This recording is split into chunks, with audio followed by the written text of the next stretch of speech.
You can bring weight on me.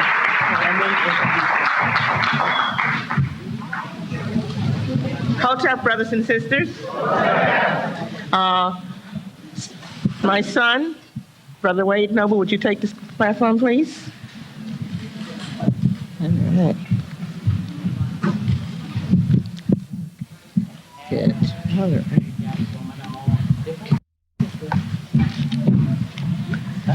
The brother who comes to speak to us at this time comes from Oakland, California. He is a social psychologist and a prominent theoretical scientist in the field of African psychology. He is also a leading African-centered researcher on African family life. Brother Noble is a professor of African studies at San Francisco State University and is currently the executive director of the Institute for the Advanced Study of Black Family Life and Culture, Incorporated. Over the years, he has authored several books. Among these are Understanding the Black Family, a guide for scholarship and research, Africanity and the Black Family, the development of a theoretical model, the Kemetic authoritative utterances of exceptional insight for the Black family, and African psychology towards its reclamation, reascension, and revitalization. I must also point out that he is an ASCAC National Executive Committee member and a National Board representative for the Western region of ASCAC. Brother Wade reminds us that African character is critical to the development of African development. It is the mark of mental and ethical traits of African people that distinguishes their quality. As we ascend in our African consciousness and deepen our thinking, this deepening of African thought within us transforms our character through understanding and lays a foundation for African ways of beingness and of becoming.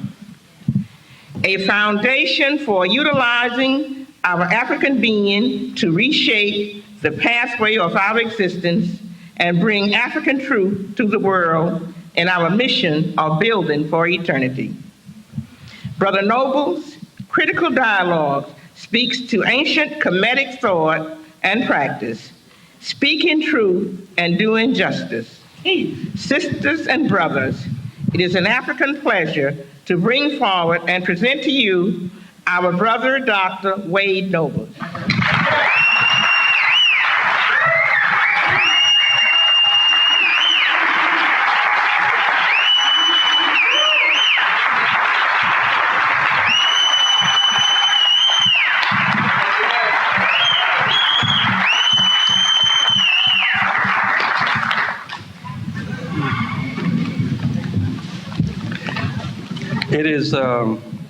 It has become very clear to me every single day that the ancestors speak to us and through us.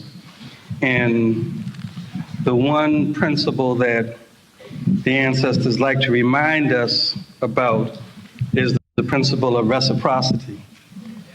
They do that in many different ways. A little while ago, a black man came into my country, into my place called Oakland, California. That's my country. Okay. And he was with my people and had the audacity to call out my name to see if I was in the audience because he was taking roll. This black man is one of my best friends. And so my son had the opportunity of standing up and sharing with his uncle that I was taking care of our business someplace else. In the tradition of reciprocity, I have to ask, Is Lenny Jeffrey in the house? Is Lenny Jeffrey?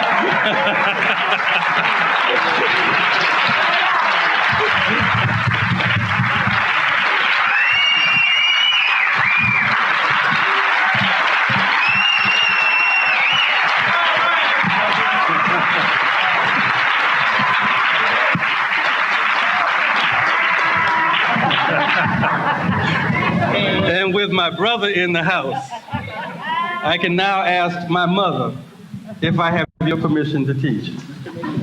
Thank you. It is with my great mother's permission that I ask you all to allow me to assume a posture of reverence and respect while I give praise and credit to the source of all knowledge, all truth, and all wisdom. And I do that by saying out loud and in front of you that the Almighty, who is sometimes called Amun, and is sometimes called Aset, and is sometimes called Ptah, and it is sometimes called Jehovah, and it is sometimes called Obatula, and it is sometimes called Seshat, and it is sometimes called the Christ, and it is sometimes called Shango, and it is sometimes called Allah, and it is sometimes called Oya, and it is sometimes called Olatumari, and it is sometimes called Atum. That Almighty God, Amun, Ptah, Ra, although hidden, is the source of all knowledge, all truth, and all wisdom. And I pray in what I share with you this evening that Amun, Tehuti, Orumila will be satisfied.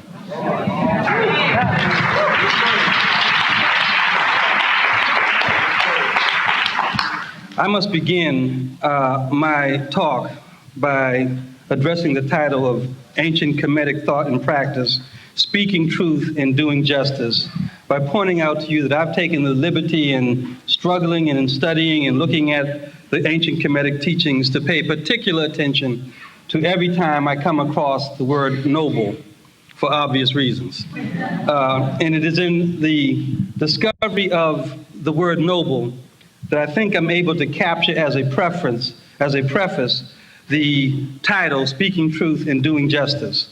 It is Hawa, chief official of the high priestess of Amun-Ra, who has said, I am a noble, for whom one should act, one of firm heart to the end of life. I am one beloved in his city, praised by his district, kind-hearted to the towns. I have done what the people love and God praises. I was one truly venerated and had no fault. I gave bread to the hungry and clothes to the naked. I put an end to pain and I erased wrongdoings. I buried the blessed, supported the aged, and satisfied the needs of the have-nots. I was a shelter for the child and a help to the widow. I was one who gave rank even to the infant. I did these things knowing their value and knowing their reward for the Lord of Maat, the reward to endure in the mouth of my people without end, to be remembered, to be well remembered for years and years to come. I dedicate the teachings of Hawa to my brother, Leonard Jeffries. All right.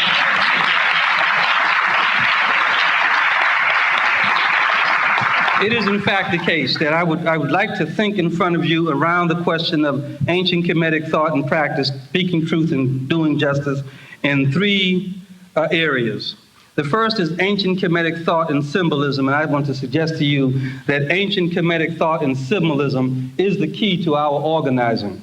The second is speaking the truth, and I want to suggest to you that speaking the truth is the key to our education. And the third is doing justice, and I hope to suggest to you that doing justice is the key to our transformation. Ancient Kemetic thought, symbolism, organizing, for building for eternity, organizing is the question. And it seems to me that when we look at ancient Kemetic thought, we have to begin with a kind of adage that suggests that a people's theology is important. And I want to share with you that it is clear by now, I hope, in this audience, that we do not confuse theology with religiosity. And that when talking about theology, we're really talking about the rational study of the being of God. We're not talking about tambourine playing. We're not talking about incense burning. We're not even talking about ringing bells. When we're talking about theology, we're talking about the rational, logical study of the being of God. And it is said that the theology of a community assumes its truth, or the truth of that community's reality, at the given moment of that community's birth. Now, that statement is very important because we have so often become conceptually incarcerated in terms of wondering where do we begin, or wondering what ideology, what theology, what psychology, what sociology is most appropriate for us, and we dabble in all other folks' stuff. And the rule is simple. If Marx was at the moment of our birth, then we can deal with Marx. If any other theoretician was at the moment of our birth, then we can deal with that person. As we look at child-rearing practice, we look at strategies for revitalizing our community, the simple question to ask is, were they there when we were there? If they were not, we ought to be careful with adopting their theories and their strategies. It is important for us to see that the task of theology has been to study and to analyze the implications of the truth that was established at the moment of our birth. That's our current task, is to determine the implications of the ancient truth. It is not enough to go back and get all this good stuff and talk about how we did this and we did that and how great we were. We have to look at and be very, very thorough in analyzing what are the implications of our ancient and archaic truth for the now. Because if we don't do that, then our history, though revealed, becomes dead. And our history cannot be dead if we, in fact, use it in terms of drawing the implications from it. It seems to me that this notion becomes important because it allows us to ask a very basic, fundamental question. And that fundamental question is, what is our reason for being in the world? That's a question we should put over our babies' cribs. And as we nurse them to development, we should be humming the tune. What is our reason for being in the world? What is the truth of our reality, and how is that truth related to the moment of our birth as a people? It is through symbolism that the ancients gave us the scripture to understand the truth at the moment of our birth. It is through symbolism. It's not through literal word, it's through symbolism. And so we have to begin to struggle with understanding these sort of esoteric and metaphysical and symbolic realms. And even though they seem strange and you can make some sort of statement that you know sounds dumb, but other people think is profound because you say, I'm dealing with symbolism. But that's not the way we're supposed to deal with this issue. We're supposed to begin to try to struggle to understand what it means to be, because that beingness was established at the moment of our birth. And the ancients taught us that our beingness had two fundamental aspects. And they were really perceptual aspects and in some sense, cognitive illusions. But they were perceptual aspects. The ancients taught us that the visible realm was one aspect of being. But equally, there was an invisible realm that was the other aspect of being. And it's because we've been following gods not of our own that we've limited ourselves to dealing only in the visible.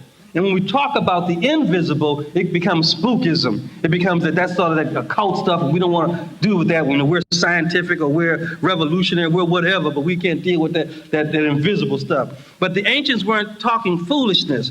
They were essentially arguing for us that the visible realm is the mortal, is the physical, and that the invisible is the immortal, is the spiritual.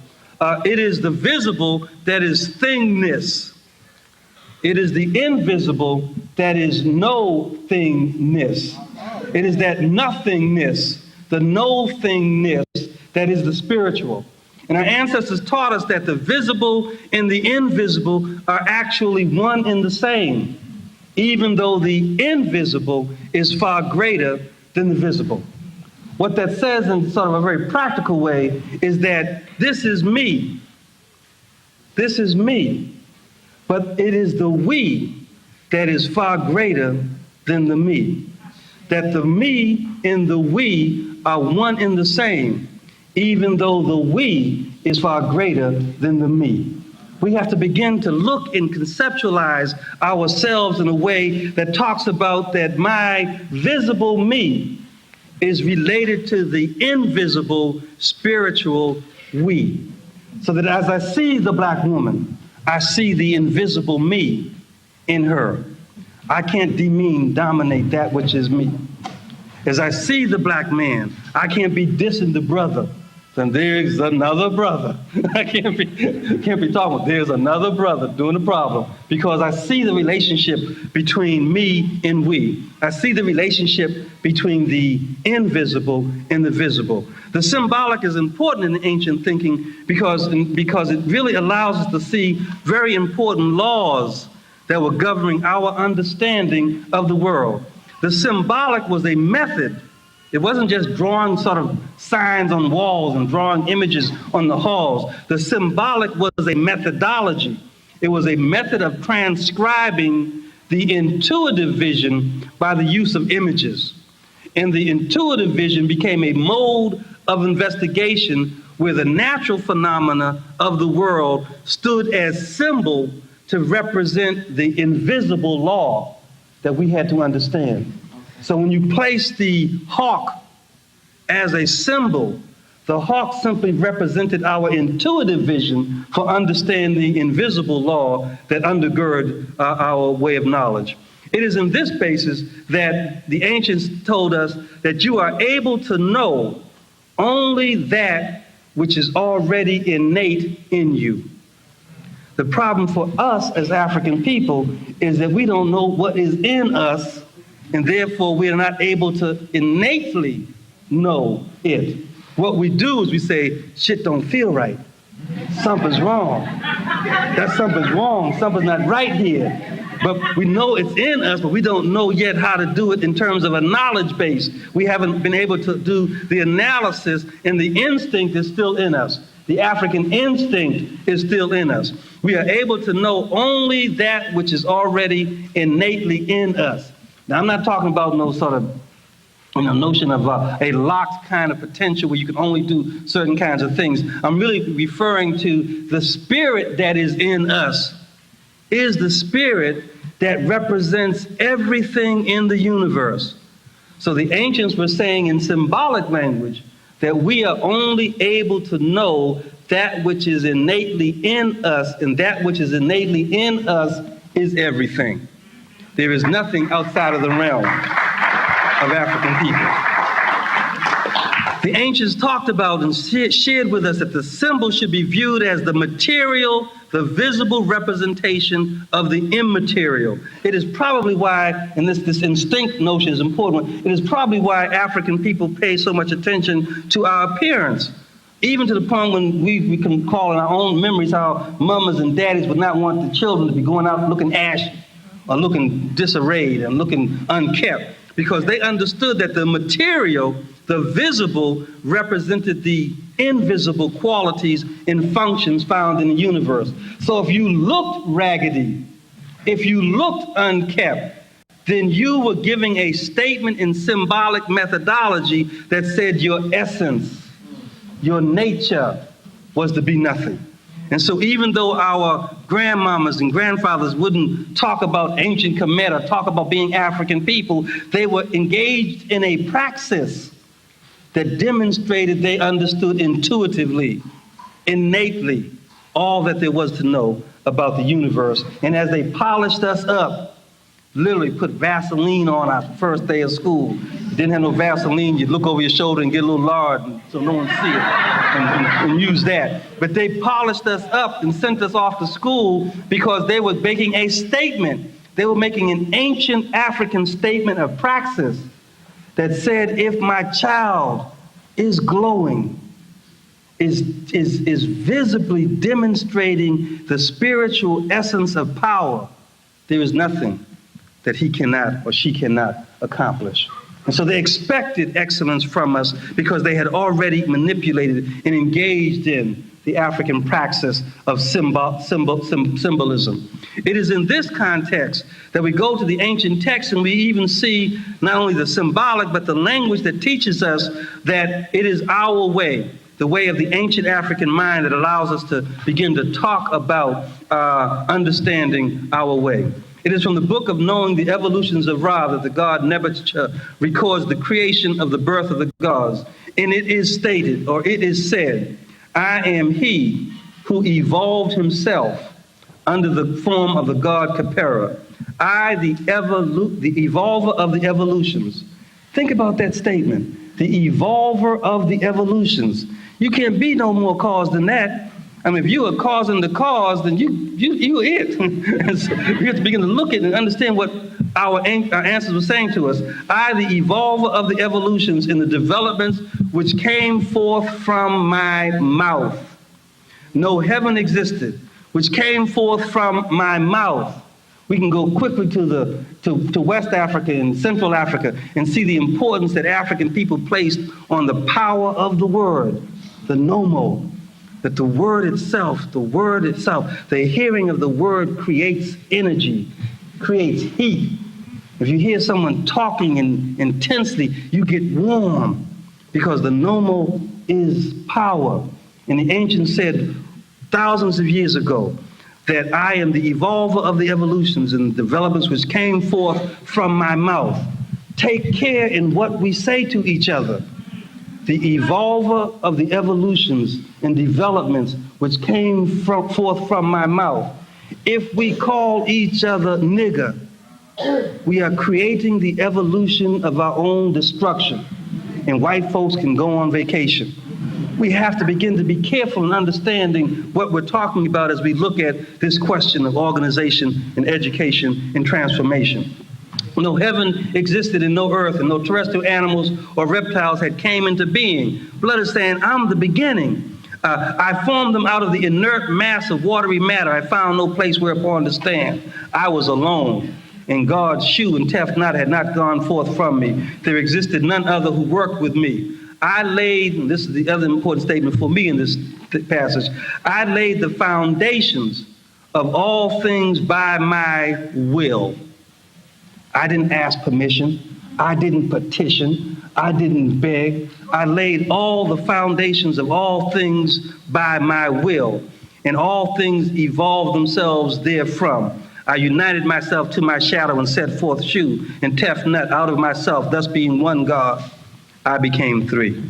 And Shu and Tefnut gave birth to Nut and Seb, and Nut gave birth to Osiris, Horus, Kent, Sut, Isis, and Nephthys at one birth, one after the other, and their children, us, multiplied upon the earth. That's our Genesis story. We have to begin to understand where we come from. The essence of God, the moment of our birth, the truth at the moment of our birth is our barometer for measuring our potential, possibility. We have to begin to look and take back where we are and who we are. The essence of God is metaphysically revealed in the myth as thought and command, not good and evil. Look at the difference. The essence of God is thought and command, thought and will. We're struggling around here thinking about the good side and the bad side, the evil side and the saint side, the black side and the white side. The truth at the moment of our birth says that the essence is will and intent. And intelligence is to intend for your will to be done. That's our way. That's our way. So as we look at our beginning, at the moment of our birth, and I'm talking about our conscious birth, as we look at our birth, we can see that the ancients said that the divine law, when you boil it down and you look at all its many manifestations, the divine African law is to be. Is to be. Because in being, one can exert their will and their intent. If you are a doing person, you can get distracted. And because of, again, our conceptual incarceration, we run around here thinking that who we are is what we do. And so when they said you were slaves, we thought, when they gave us slave work to do, we thought we were slaves. Or at least we could have thought that we were slaves. But because we came from a tradition that Africans understood that who we are is that we be, that we knew we wasn't going to be no slave, even though we did slave work. See, so we have to begin to understand the reason why we're here in this room today is because our most immediate ancestors could spend 300 and 400 years doing slave work, but they never said, we be slaves. We be slaves. The one thing they said very clearly was that we will be free. So we need to look at ourselves in the context of where we come from. It is this divine law.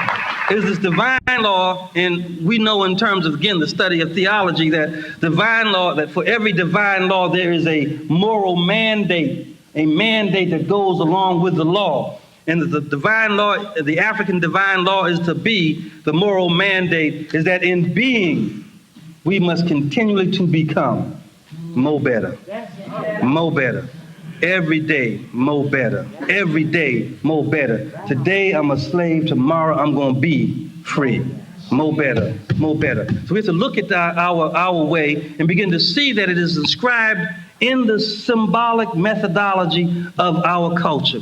It is, in fact, that symbolic methodology that allows us, we start thinking symbolically, that allows us to begin to see our history in different ways. The notion of transformation in the African tradition in ancient Kemet was called sometimes the alchemical process of transformation to perfectibility.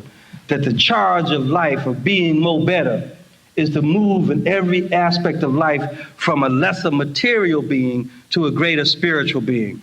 And as greater spiritual being, that means you're going to get invisible and fly off. The greater spiritual being meant that you were going to be in tune with the natural energy, the divine law of the universe.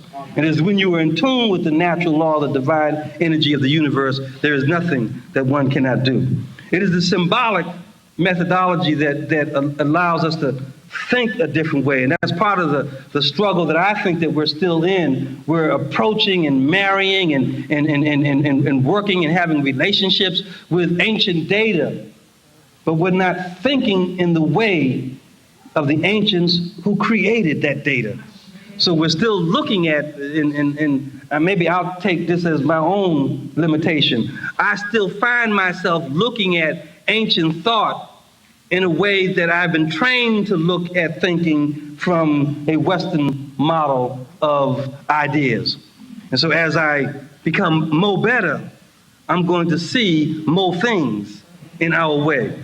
And so we have to begin to try to break out of this conceptual incarceration. One example of this is found in the fact that some interpretations talk about the ancient, the thousands of years of ancient Kemetic civilizations and different nomes rising and falling, and different godheads becoming central, and people in different areas fighting for ascendancy in terms of whose God was going to be the God, much like we see ourselves doing today.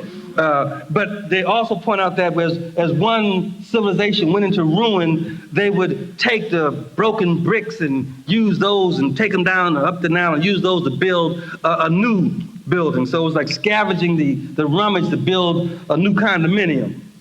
What we didn't see, because we weren't thinking symbolically, is that the ancient practice of embedding ancient stones in the foundation of new buildings was not because you couldn't buy no new stones and had to use old stones. It was the belief that one picked the stone whose inscription and whose symbols that were on the ancient stones had relevance for the principles that should be taught in the new civilization.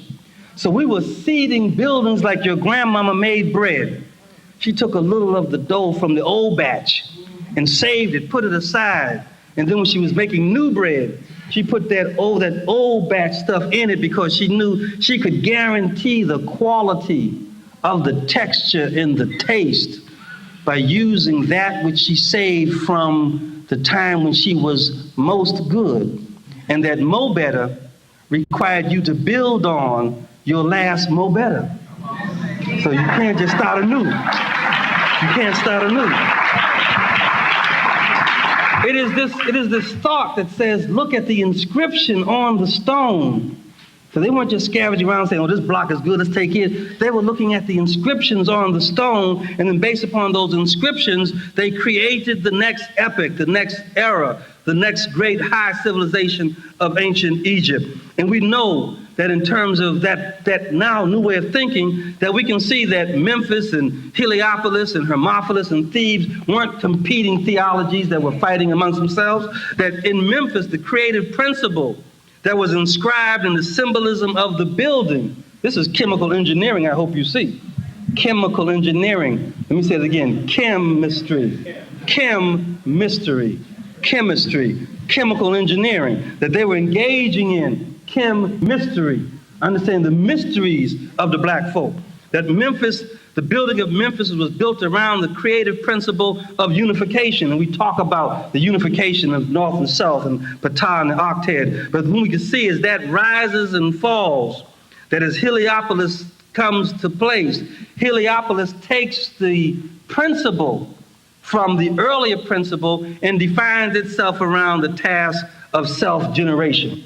I want to suggest that these notions may even have import for us in terms of psychotherapy, in terms of socialization of children, in terms of development, the issues of unification, the issues of self-generalization, comes back to this notion of will and intent. And then as Heliopolis rose and fell, Hermopolis takes its place, and we see Hermopolis building itself around the creative principle that in nature, all things are defined by the principle of unicity, that we can see unicity in all things. And then finally, when Hermopolis rises and falls and Thebes becomes the place of centralization, the creative principle becomes the notion that in being and in becoming, we are everything. We be, and we're going to be more better, we are everything. That we take on the attitude of being and being more better, we are everything. It is that divine law to be that we recognize that we really are the creative cause which makes us indestructible. As long as we believe someone else is our causality, then what they do, we must react to. And if they stop, we have to stop. If they become aberrant, become vulgar, become whatever, we have to react to them. It is only in recognizing that we are the creative cause that we become indestructible and invincible. That is the lesson that we can learn from the ancient way. That the moral mandate to become says that we reveal to ourselves that in being more better, in every day we must be more better, we must up the ante, then we really are eternal. Because this level of more better does end, but the next level just begins. And so we become eternal. Speaking the truth becomes an important requirement once we take ourselves into the framework of the ancient African symbolic methodology. Speaking the truth is the key to education. It is the key to education because speaking the truth tells us that it is the first principle of development, truth. It is the first principle, I believe, because it's embedded in what Naeem and myself call the really basis of psychology, the ancient Kemetic principle called Saku. And Saku was the understanding in the illumination, the eye or the soul of our being. And so psychology really was in ancient times in the African tradition was believed to be the study of the human spirit, not the study of pathology, not the study of behavior, not the study of rat conditioning. Psychology was the study of the human spirit, the study of human illumination, human understanding, the study of the glow that your mama created when she put the Vicks on your face. It is the study of understanding that the object is not what's real, it is the spiritual force that makes the object have movement. That is what's real. And so we are all psychologists. At least we who have decided we are reclaiming and rescuing the teachings of ancient Kemet, we are all psychologists. And if we are all psychologists, then we should be able to make the necessary mind transplants that our community needs. Our community has had a mind transplant, and we act like the monster Frankenstein because we do the will of Dr. Frankenstein. So we have to, so our job, it seems to me that our job is to engage in a praxis that allows us to recenter into our being the mentality of the African way, to do a mind transplant. And in doing that, the best stimulus for creating the mind transplant is to begin to speak the truth. We cannot speak the truth without beginning our conversation, at least in this place, by recognizing that all the negativity, all the deviance, all the aberrance, all the scars and ugliness we see in the African community are not our nature, but are the consequences of the singular ideological system of white supremacy. So if anybody asks us what's wrong with black folks, tell them it is white supremacy. If anybody asks you why black children can't learn, tell them it's white supremacy. If anybody asks you why we can't drive a car, tell them it's white supremacy. If anybody asks you why we can't pick our nose in public, tell them it's white supremacy. If they ask you anything is wrong about black people, you tell them to look at yourself and you'll find the reason. That we have to begin to stop apologizing, stop trying to come up with reasons why. That we ain't got no money, we ain't got no mama and no daddy in our homes, we ain't got no shoes, we ain't got no. The problem for us, if we teach the truth, is that African people were the only people who came to the Americas for the singular and sole purpose of human exploitation and dehumanization. All the other immigrants that come here, all these other folk who come and talk about they got here and they got a little Chinese store, a little Korean store, and they doing all good because they got all their kids in the store working with them. Say that's all fine and good, but you didn't come here. You didn't come here the way we came here. We didn't come here because we were escaping the potato famine. We didn't come here because we didn't like ourselves. We didn't come here because we got on a love boat and decided we went to the New World and found it nice and sent home to mommy and daddy for some money. We came here in a particular kind of relationship. And that relationship between black and white in this country is a relationship that black folks can no longer compromise with. We have to understand.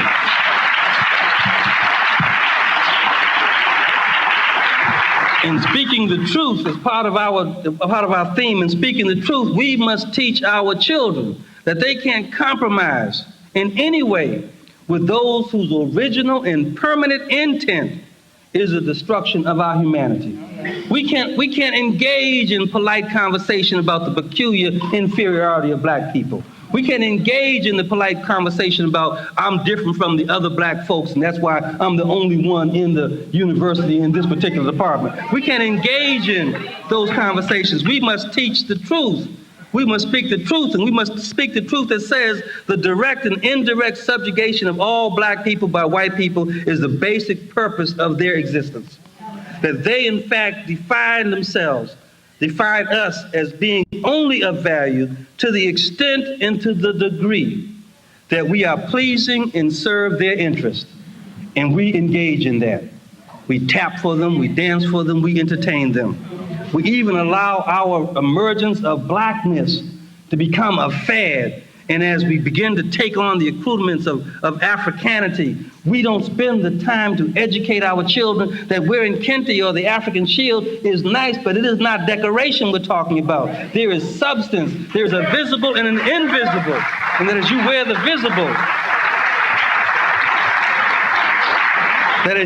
the visible, signs of your Africanity, you must also engage in a systematic process of transformation so that you have the essence of being African, that you can no longer just put it on. You can no longer see that there is no area that we cannot have to struggle with the issues of white supremacy. It doesn't matter whether it's economics, whether it's education, whether it's entertainment, whether it's law, whether it's politics, whether it's religion, whether it is sex or war. In this country, we have to address there is no compromise when it comes to white supremacy and its operational form of racism. That we can no longer allow ourselves to see that all the things that make us situated, our land, our labor, and our life, have only value to the extent that white folks can exploit it. They exploit our music, they exploit our life, they exploit our creativity. We have to begin to recognize that we won't participate. As we begin to speak the truth, we won't participate in the issue of black folks being valuable to the extent that we are the profit or the pleasure of white people. We cannot do it any longer. Speaking the truth.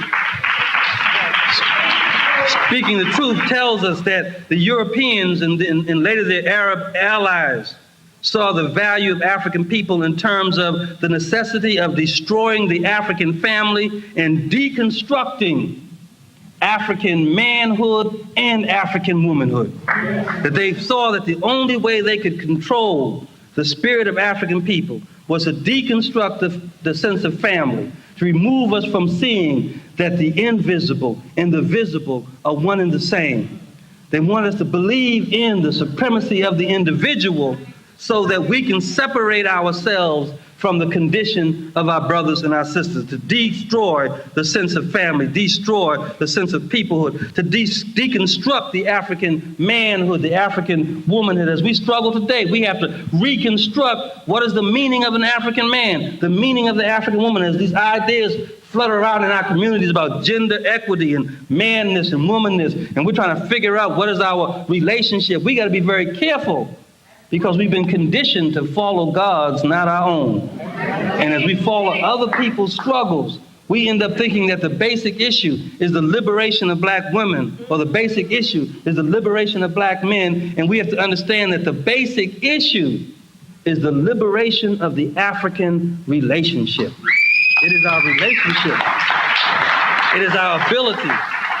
It is our ability to be able to relate in an African essence that determines our ability to engage in that possibilities of being more better. I can't be more better without relating to that which gives me energy. You can't be more better. So it is not my this or me or you, it is the relationship that we raise up. It is the relationship between man and woman, the relationship between, as we talked about last night, the relationship between eldership and infantship. That we have to see that there's a necessity to be breathed on by our elders, to feel their energy, to feel their breath, to get the eye look from great mother, to see that eye that tells us you ain't doing it right, to see the eye that tells us you're doing it so bad, do it some more, to see the eye that tells us you have the power, that even though I am an elder and I am old, I give you permission to kick butt. And black folk kick butt. But your mama tells you to fight, you don't have to worry about no coach, you don't have to worry about no preparation. So it's the elders that we have to begin to understand as part of our reclamation. And the third way that the Europeans and Arabs attempted to destroy our essence is by the delegitimation of our language, or our ability to communicate. The whole notion that we communicate is the means of relationship. And so they attacked our ability to communicate as a way of distorting or destroying our relationship. So we struggle with thinking about how we're going to say it, or do we speak the proper English, whether it be the queens or the kings, it don't matter, it's not ours. But we still struggle with those issues and not realizing that it's not how we say something, it's not what we say, it is how we say it, and what determines how you say it is who you're saying it to. It's the relationship. It's a relationship. So I can say one thing to an elder brother and say the exact same literal words to a brother, my peer, and it's the way I say it that gives it meaning, not what I'm saying. We have to understand our relationship. We have to understand in teaching the truth, and speaking the truth, that we have had disruptive forces on the African sensibility. Those disruptive forces I have begun to codify as six essential events in continental Africa as well as diasporic Africa that has disrupted our essence, and in disrupting the African essence has distorted the African expression of who we are. So we don't look like, we don't act like the real, original, authentic African because our essence and our expression has been disrupted. And those are religious conversion, colonialism, and in terms of continental Africa, religious conversion, colonialism, decolonialism, neocolonialism, industrialization, and nationalism. And you can parallel those six events in terms of what it impacted upon in terms of the African essence and the African expression. In terms of diasporic Africa, here in the United States, the same things can be saw. We can see religious conversion. We can see this notion of New World slavery that parallels colonialism. We can see emancipation that parallels decolonialism. We can see reconstruction that parallels neocolonialism. We can see urbanization that parallels industrialization. And we can place this notion, or at least the first phase of black consciousness as paralleling nationalism. What did they disrupt? They disrupted our spiritual, material, conceptual, social, affective, and cognitive realms. They affected our rhythm. We're off balance. We're drunk. We're off center. And what we see that in our expression. We see it in terms of how we see the perceptual realm. We see things being white better than black.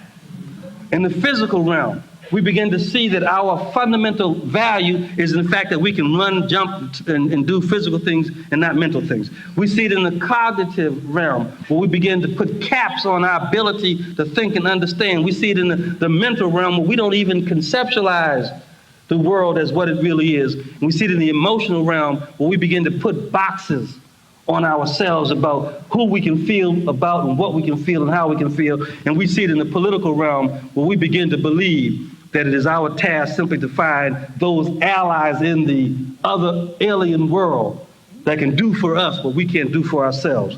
That's an expression that is distorted and is based upon systematic understandings of our way. So we understand, almost in a medical model, if we understand the path of the disease, we can reverse the path and define the healing process. That is the transformation of what we're talking about in this conference. It is Diop who shared with us his genius and argued that there were three factors which contribute to the cultural identity of any people: the historical, and you all know this, the historical, the linguistic, and the psychological. Diop argues that the historical factor is the cultural cement, and this is in Symbolism of Barbarism, that the historical factor is the cultural cement that unifies the disparate and different elements of a people to make them into a whole. It is that historical band that unifies us and makes us into a whole by the particular slant that history places on our feelings about historical continuity and creates a totality of our collective. You have to ask the question, and we have to respect Diop, but not to deify Diop. We have to begin to see that Diop, as a good teacher, gave us more questions to answer than answers to memorize.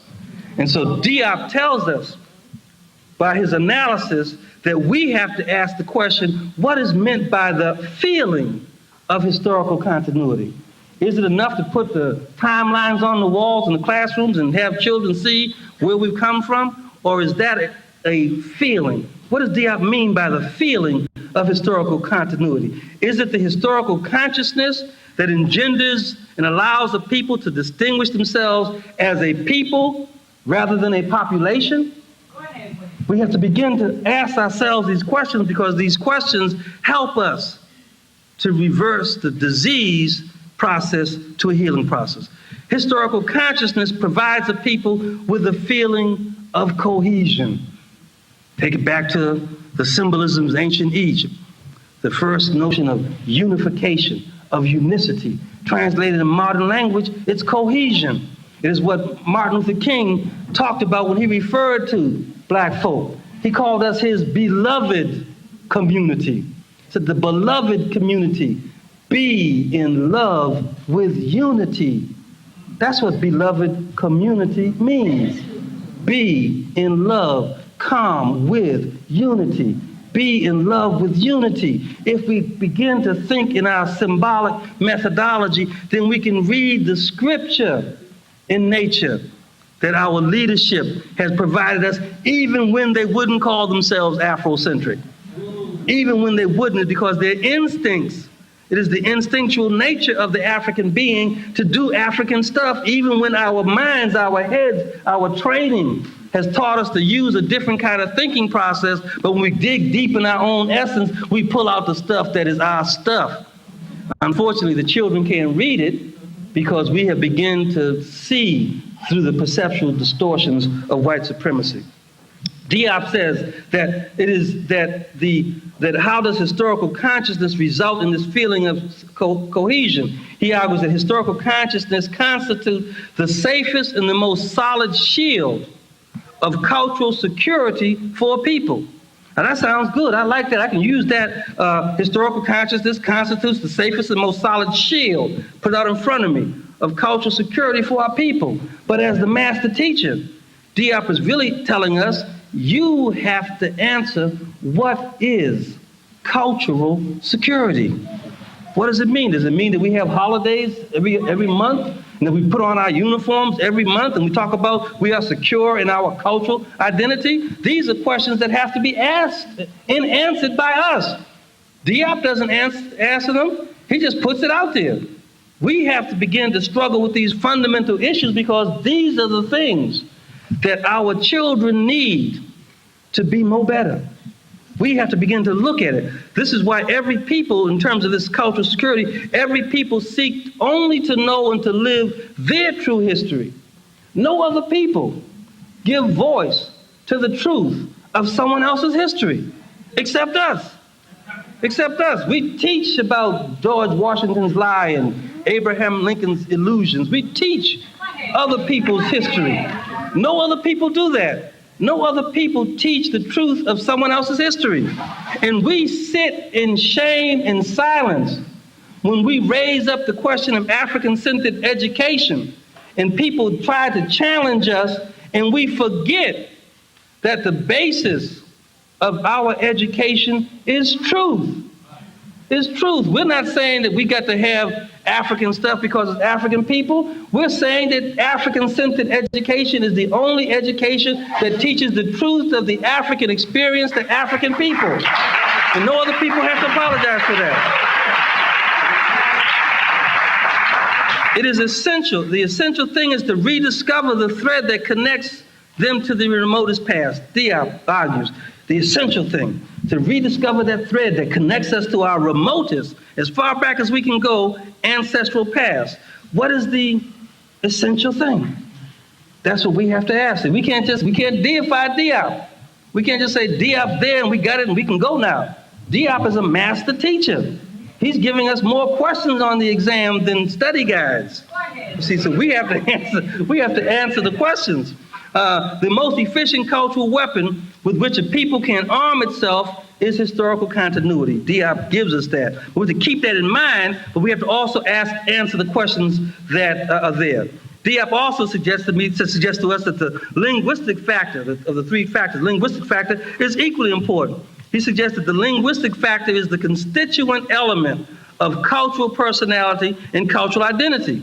And he goes, we have to ask the question, what does African linguistic unity mean? And how is it experienced? How is experience is more important even than what it means. We're not speaking Igbo. We're not speaking Yoruba. We're not speaking Fulani. So are we removed from the African cultural unity, the African cultural identity, because the linguistic factor, as defined in the formal study of languages, is removed from us? What does African linguistic unity mean? Is it what we speak? Is it how we speak? Is it who we speak? Is it all of the above? Those are questions we have to answer. Diop doesn't give that to us, and scholarship hasn't given to us, and we're not going to find that in the psycholinguistic literature in the academy. That's our challenge. Our challenge is to define these things. The one thing that I offer as a contribution is the definition of power. Power is the ability to define reality and to have other people respond to your definition as if it were their own. We have to take the power. And it is my humble criticism of Diop that I believe, because he was so thoroughly trained in linguistics, that even the giant genius of Diop was incarcerated by the methodology and the theory of language, and that we have to be careful in just taking the methodologies and the theories that we've inherited as being trained in a white supremacy system of education and use those to analyze African things. So we have to begin to rethink, take power and define even what language means. Define what language means, define what the relationship means. The third principle that Diop shares with us and guides us through is the psychological factor. And you obviously know that when I got to the psychological section, I was really interested here. Diop says that the psychological factor is traditionally grasped in the qualitative way through which literature is presented. especially poetry. And he suggests that it is this qualitative way through which literature is grasped that the other two factors, history and linguistics, are susceptible to rigorous scientific analysis. I think that Diop, again, with all due respect, Diop may have been blinded by his own personal opposition to the negritude poets, who begin trying to develop a notion of the African personality through the literature and the poetry of the African spirit, and not the illumination and the understanding of the African soul. And so when he did that, he...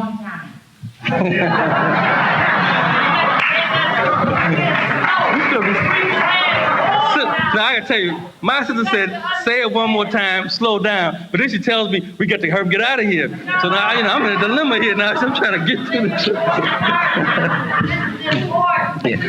Diop suggests that the psychological factor is important because the psychological factor that has been primarily defined in terms of literature, i.e. through poetry, that the psychological factor is important because the other two factors, history and linguistics, are susceptible to rigorous scientific analysis only through understanding them. You can't understand what he's saying, is you can't understand the psychological factor directly.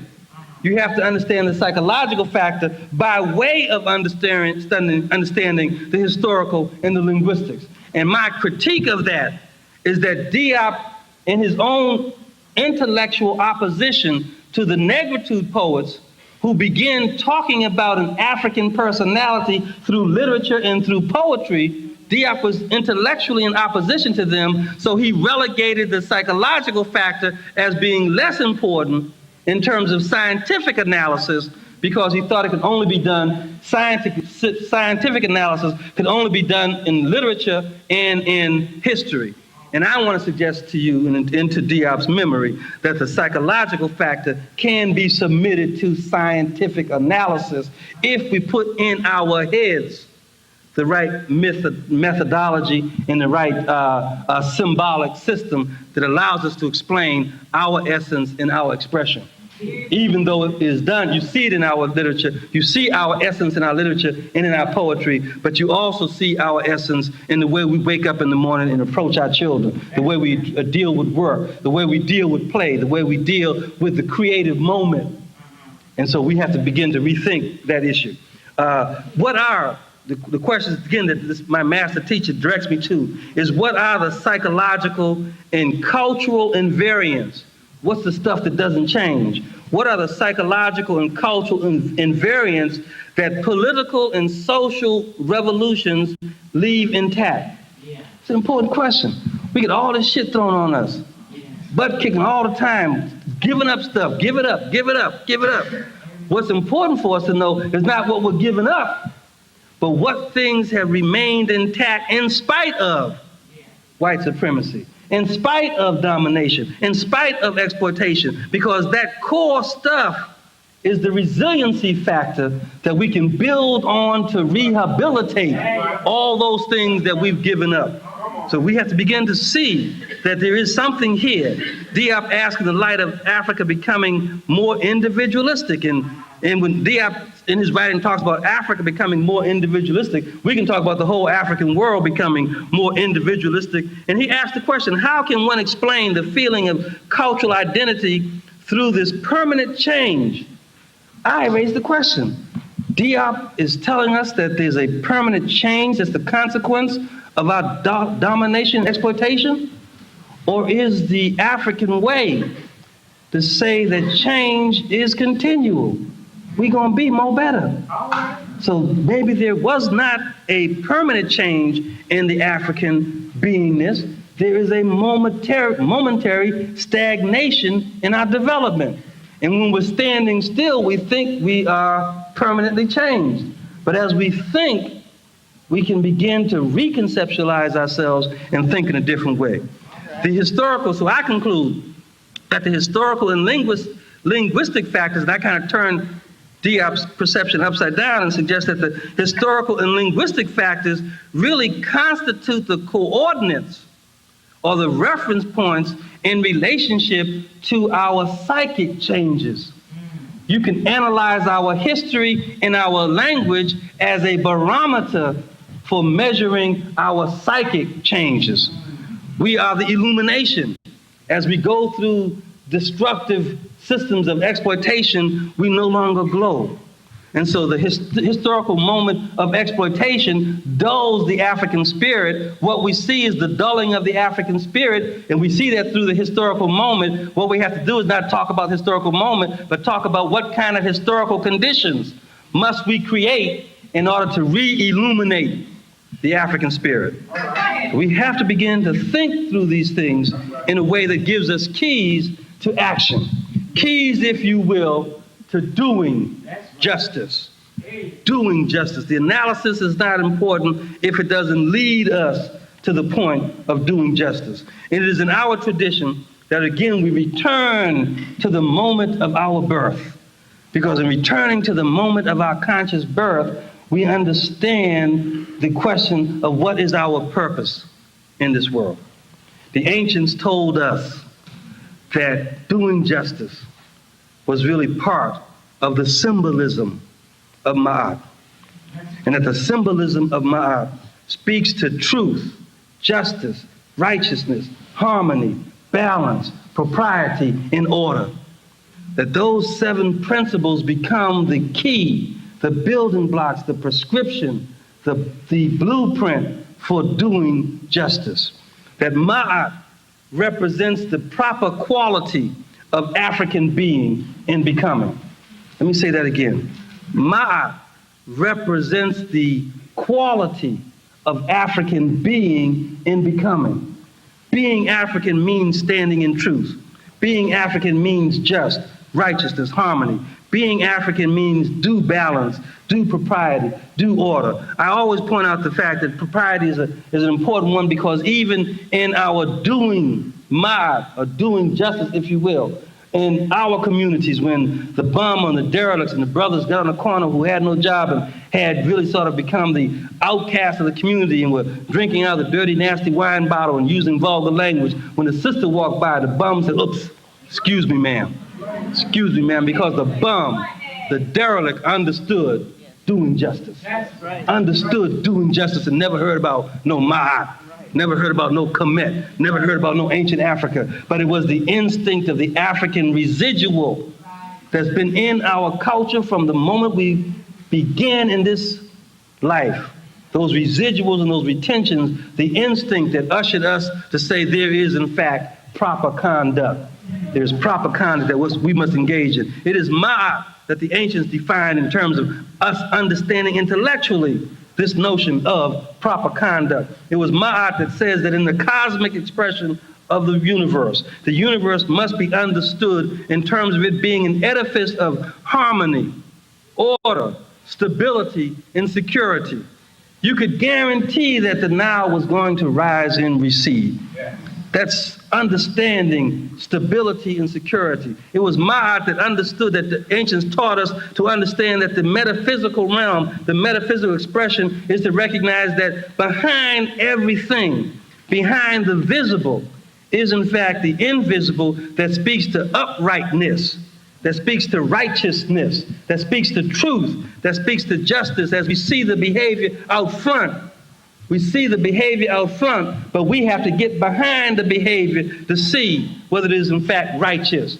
That's what happens in the bars in the community where sisters and brothers are talking, and brothers are running that front thing up front and talking all that old wop about who he is, and the sister gets right behind that and sees where the truth is and asks, what are you really about? Who are you? It is the same principle. It is the same metaphysical principle that allows when in our development, before we got off center, and boys would go to girls' homes and knock on the doors and try to talk about wanting to date, and daddies and mamas would sit them down, and the first question they would ask was the metaphysical question. Who is your people? That's a metaphysical question. We don't think about it. We think they're getting in my business. We're thinking they're getting too nosy and y'all upset. But the metaphysical question was to ask who was responsible for instilling in you righteousness, instilling in you truth, instilling in you a love for justice, because you take my child out here. I expect you to do the right thing. And I can't judge whether you will do the right thing based upon what you say. I can judge whether you do the right thing based upon who made you, who produced you, who made you be, who is your people, is a metaphysical question. We have to begin to see ourselves and understand our behavior in the context of our own intellectual psychology. The physical expression of Maat was the rulership that governed the building of the pyramids. The physical expressions of Maat said things must be level, even, straight, correct, regular, and balanced. That's the pyramid. And that same physical thing was really what? The physical manifestation of the spiritual. There's the visible and there's the invisible. And when we see the perfect pyramid, we're seeing a people saying, I am giving to the world a symbol that represents who we are. Take that and try to distort it because we built it not for today, but for eternity. We have to understand.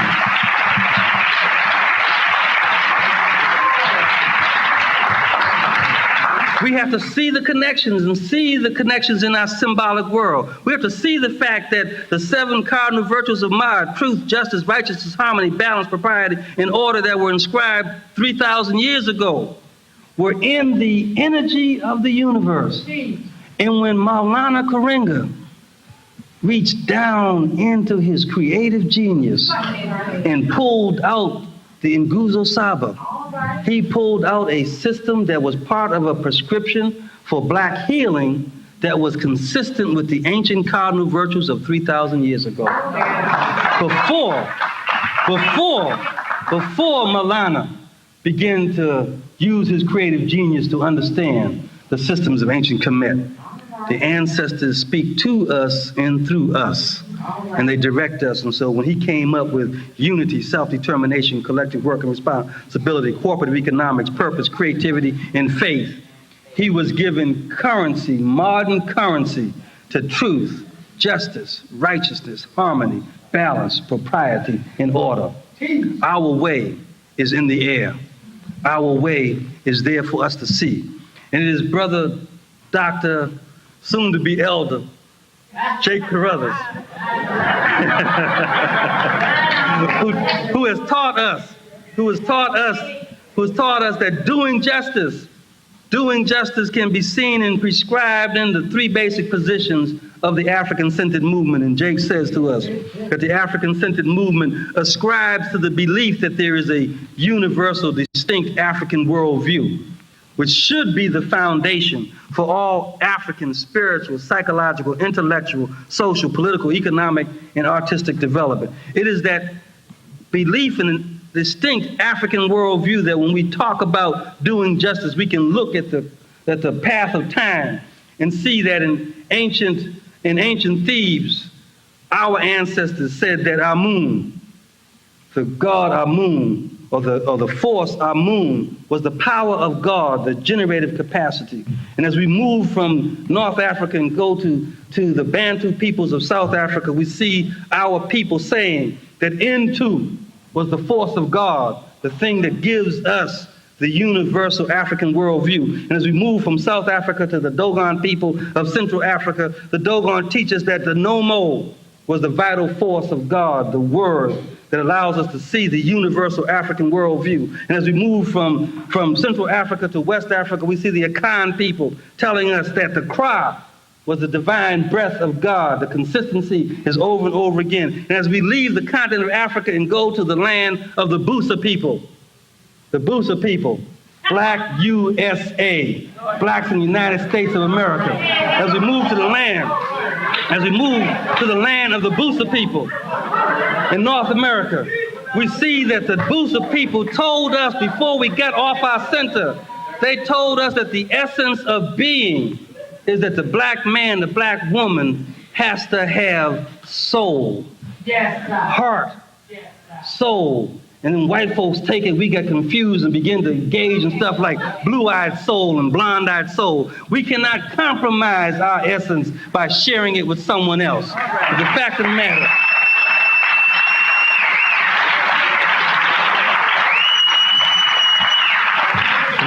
matter, is that from North Africa, South Africa, Central Africa, West Africa, and the Busa people of the Americas, there's been one consistent thing. And that consistent thing is that there is an African essence. There is an African essence that drives the universal African worldview, which has to be the foundation of what we do. Brother Jake taught us teaches us that the second principle of position of the African-centered movement is that it advocates for the restoration of the historical truth as a priority for the guiding force of our scholarship and our practice. And I have offered in extension that the advocacy really is the advocacy for the restoration of the African character as the basis for determining our historical truths. It is that African character that is so critical, because as you analyze and look at the train or the chain of African historical events, it is only at those times and in those places that time and space was ruled by the African character that we see great achievement.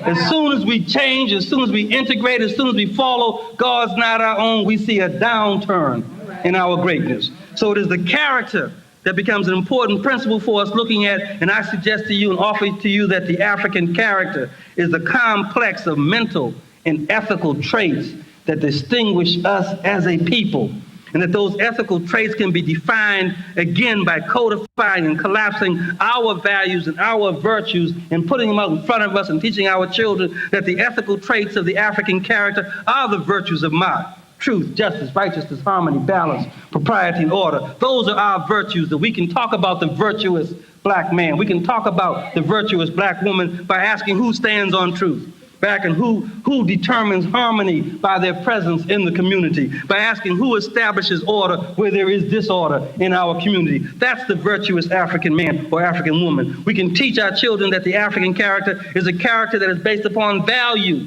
or values, and that our values begin with respect for eldership. Our values begin with responsibility for our children. Our values begin with having restraint in what we do. Our values begin with allowing our relationships to be ruled by reciprocity, and our values begin by talking about the resiliency of our condition when we are confronted with imbalance. Our values are respect, responsibility, restraint, reciprocity, and resiliency. We can teach our children that there is a mental attitude. There is a way of thinking that's black folk thinking, that we think a certain way, and those thinking is tied to and reflected in our attitudes and in our attributes. And our attitudes and attributes come from the ancient scripture that talks about the 10 principles of initiatory mastery, that our attitude is driven by the sense of appropriateness. You don't do anything and everything anywhere. That our attitude is driven by the sense of excellence, that whatever it is, we're going to do it more better. That our attitude is driven by faith, that our teachers will teach us the truth. That our attitude is driven by being free from resentment when someone wrongs you. Sometimes we got to question that because we get wronged so many times that maybe we got to give some shit back to somebody, but we can refine some things if necessary. But we have to also talk about an attitude that says be free from resentment when you are wrong. And that sometimes we do wrong stuff to each other and we hold resentment that contaminates the relationship that we have in building the beloved community that Martin Luther King talks about. An attitude that says, first and foremost, it is our obligation and responsibility to teach in our children pride in their race. That we're not going to apologize for saying, yes, you are black, yes, you are African, and there is no one, nowhere better than you. We need to teach our children.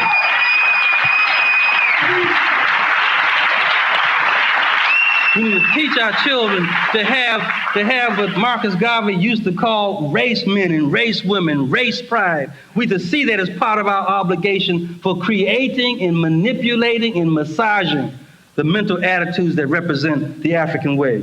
And ultimately, we have to teach an attitude in our people that as they become more better and become the most better, more better person that's around, that in being more better, they must also be humble in the face of their community. That we can never let our mo better separate us from our community. That humility is part and parcel of the African mental attitude as we create the African character. The attributes that are important that we've identified and used in our teachings and work in the African community, the attributes that are part of the mental traits are attributes of mastery, not just learning, mastery. And again, in the 10 principles, literary mastery, the first mastery is mastery of one's own thought. We have to stop thinking like white people.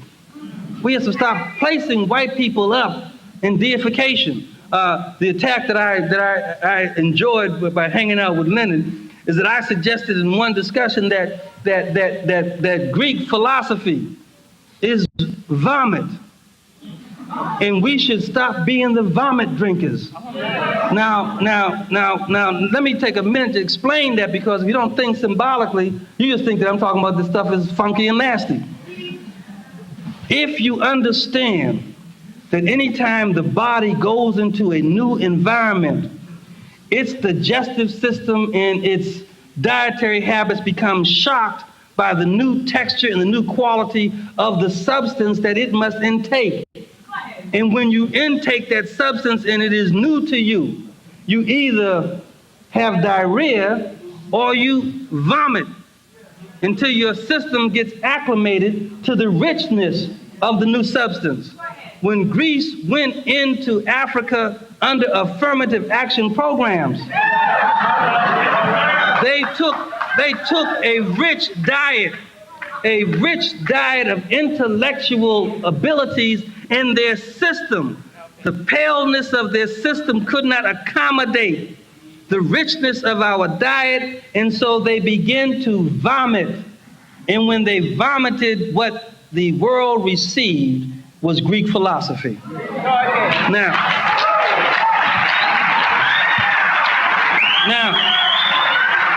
for the record, in case there is a brother or sister who's a reporter that's going to report this again, I want to break this down because sometimes symbolic thought is hard to comprehend. The statement, the admonition, don't be the vomit drinkers, is to say that if you see vomit and you are a scientist, you don't drink the vomit, you analyze the texture and the quality and the ingredients of the substance to determine what was its original form. So black scholars, black intellectuals, rather than drink Greek philosophy as vomit, we must know Greek philosophy, analyze it, critique it, determine what was its original form, its original constitution, so we can go back to the original source. That's the purpose.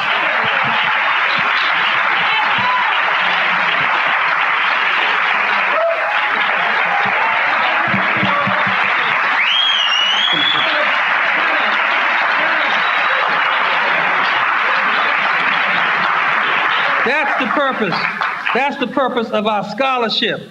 Our scholarship is to recognize that there is no substance, no state, no condition that we cannot master and understand, and if it is our pleasure to determine how it was derived based upon its connection to the original thing of all things, which is the African way. The attributes of the African mental trait then is to have the cognitive flexibility to be able to deal with all that which is Western thought, and at the same time go to the left side and deal with that which gave birth to Western thought, and don't see them as antithetical or opposite continuums. That Western thought is truly the thinking of children, and that if we are to reclaim our position as the parents and the adult in the continuum of humanity, then we must begin to think as adults. And we see our children having temper tantrums because they cannot express themselves in a way that we as adults are accustomed to. We don't say that ours is in opposition to the child. We simply recognize that the child is immature.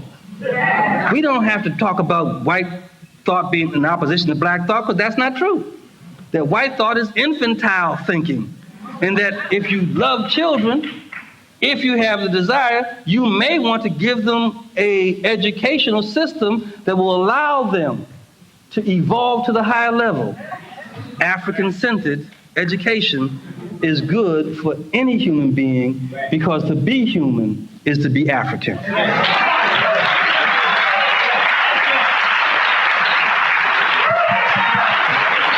And the final two attributes that I would like to offer to you, or the final three attributes that are part of our mental trait, is courage, is an attribute. Courage, the ability to struggle, to not be afraid, to tell the truth in our intellectual, mental enterprise. Defiance, the ability to stand up and say, I defy you to prove me wrong. But the issue that we can take from the methodologies and the epistemologies of the Western world is that we can always throw to them the no. I argue that Africa is the origin of humanity. If you think that is wrong, then I will recast it as the null hypothesis and suggest that you simply disprove it. I don't have to prove it. I do not scientifically have to prove it. You have to disprove it. That is defiance. And the final attribute is integrity, that we must, in our beingness, in our becoming, see as a mental trait integrity. Integrity, to be able to stand upright, to be able to not compromise on the truth, to be able to say, I will not even mask it and make it palatable in mixed company. The truth is the truth, wherever we find it. It is the African-centered movement that collapsed these notions that Jake has offered us, because the final third point that he makes in the positions of African-centered education, African-centered movement, is the acknowledgement that the precondition for the freedom of the African mind is the development of healthy human functioning African people, is the massive African-centered education and re-education of African people throughout the world. That's our charge. That's what we are creeping up to. That is the movement that African people are now clarifying as our movement for the 90s. The massive re-education and education of African people that's centered in an African pedagogy and praxis. That's not just about curriculum, it's about the relationship in the classroom, it is about the relationship of the school to the community, it is about the development of human beings, that are the objective being to promote the next generation of African people. The only definition of education that we should hold in front of ourselves is a definition that says education is simply and most assuredly the process of intentionally and objectively reproducing and refining the best of ourselves. That's what education is. Reproduce and refine the best of ourselves. If we look at our grandchild and we can't see a refinement of our great-grandfather, we have done miseducation.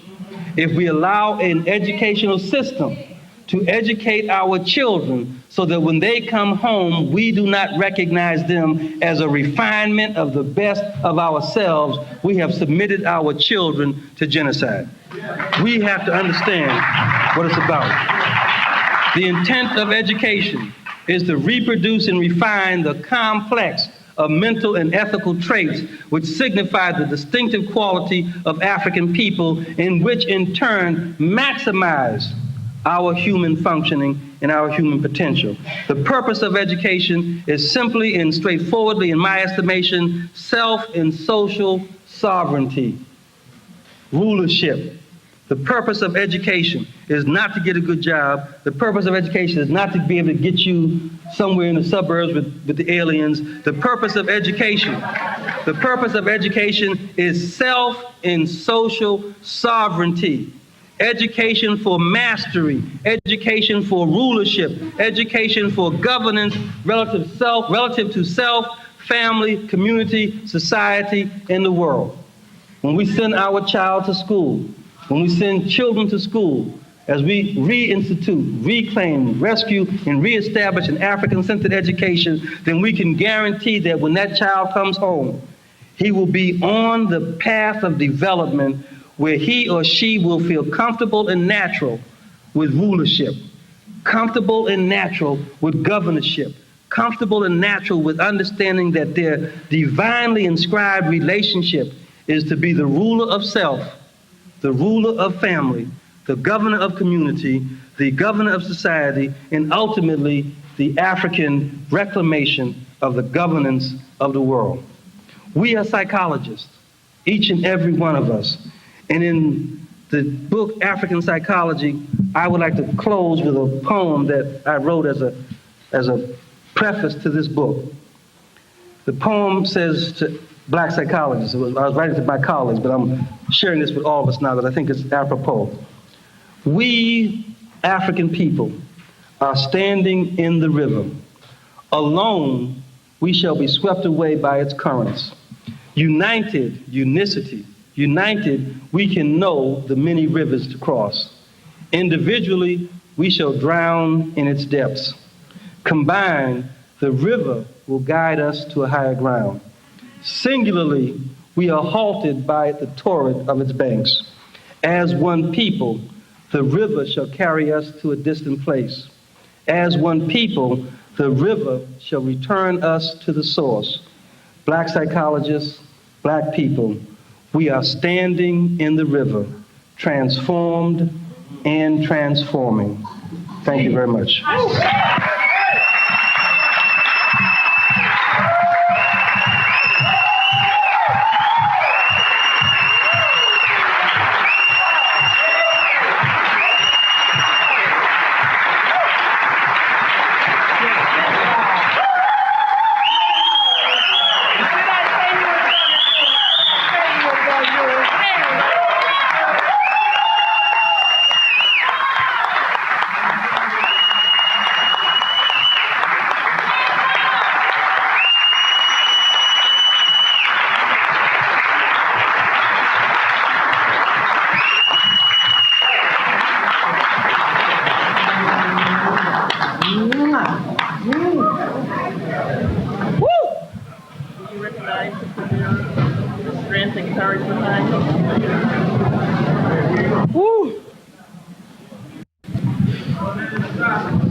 I got a sister that I'd like to acknowledge again, and this is Wade's wife, Sister Vera Nobles, who's the strength and determination behind this black man. Let's give her a hand.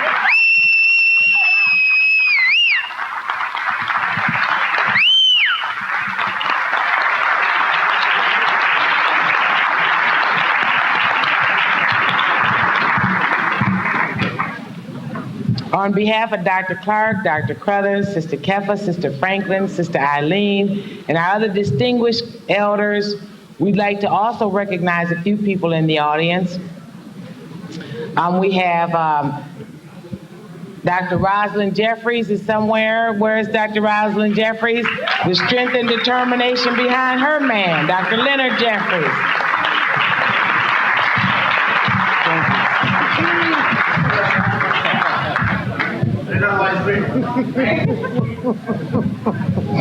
You can tell I've been here a long time. They know I need my glasses. I was going, what? There's another strong sister in the audience I'd like to recognize. Dr. Patricia Newton, SecMet. Where you at, SecMet? Paving the way, the African defender in the Baltimore area. We also have another distinguished guest, Reverend Walter McCray. He's from Chicago. McCray from Chicago. He's the author of Black Presence in the Bible, 2 volumes. We also have Mr. Anthony Browder from Washington, D.C., the Browder Files. We have Dr. Sharshi McIntyre, Dr. Obati Shaka. Both will be presenting tomorrow.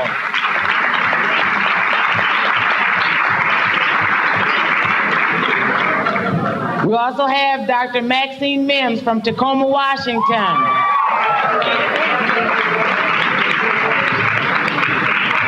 And there are many, many more, too numerous to mention. And to all of you brothers and sisters, this is the time in the program that we're to have the summation. But I must say that Dr. Wade Nobles has said it all.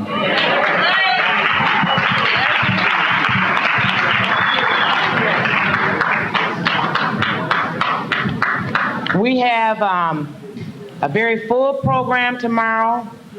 We're going to start at 9 o'clock in the morning. What we have scheduled this afternoon is, if you want to, or this evening really, is we do have shuttle service available from here to Sweet Honey on the Rock. We just have a very few tickets left. How many people still are interested in going to see Sweet Honey in the Rock? Let me see your hands. Let me see your hands. How many tickets you want? Okay, let me see your hands over here. Okay, so we have the shuttle service available. We'll be leaving immediately from here, going directly to Symphony Hall. And so we need you to get your tickets and get on the shuttle service. The shuttles will be taking the people from here to Symphony Hall first, since we have an 8 o'clock deadline. I want to say to all of you, I want to thank you for your patience and your understanding. The vendors are still open downstairs. They'll be open for another half an hour, and then we'll start taking people back to the bus or back to the hotel. So I want to say on behalf of ASCAC, we thank you for coming out today. We'll see you at 9 o'clock in the morning. 9 o'clock in the morning, we'll be having regional meetings. Come to this room for your regional assignment. And at 10 o'clock sharp, we will be starting the business meeting. Now, I realize we've been late every day this week starting the program. But tomorrow, it will be very crucial because we'll be getting feedback from the workshops.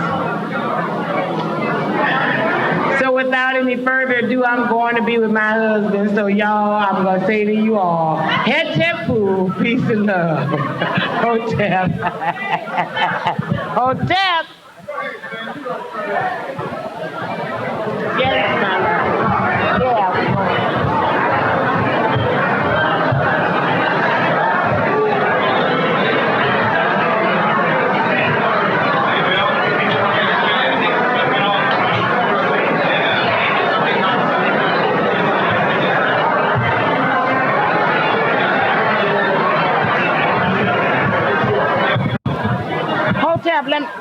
I was going to get their attention on this Sweet Honey on the Rock.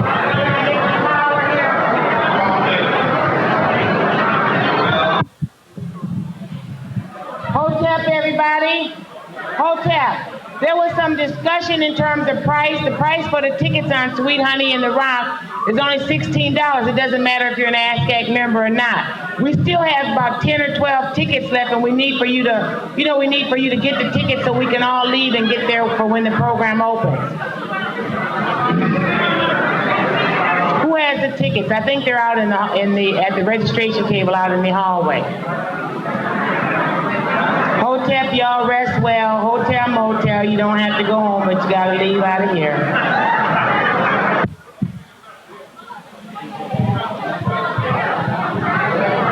Take your trash with you, y'all. Come on, help us clean the place up. What's the hotel, motel?